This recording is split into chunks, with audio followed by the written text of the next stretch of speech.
Guys, tingnan nyo may message si ma'am sa atin sa group chat. Sabi dito, Class, I'm still in the office. We have visitor today, and you really need to stay in the CR because we have a guest. Understood? Sabi ni ma'am dito sa stay daw tayo sa CR. Kasi may visitor.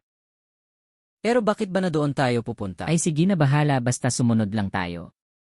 Hali kayo selfie tayo tapos send natin kay ma'am. Bakit ba walang tao dito? Kahit isang estudyante. Nasaan na ba yung mga estudyante ni Miss Gonzales? Hello ma'am, magkapaliwanag po ako.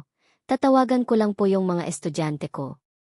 Hello Andro, nasaan na ba kayo? Bakit walang isang tao sa classroom natin? Di ba sabi mo ma'am doon kami sa CR kasi sabi mo may bisita? Eh di andito kami lahat sa CR. Ang ibig kong sabihin sa message ko, na CR ay classroom, hindi comfort room. Ay nako Andro,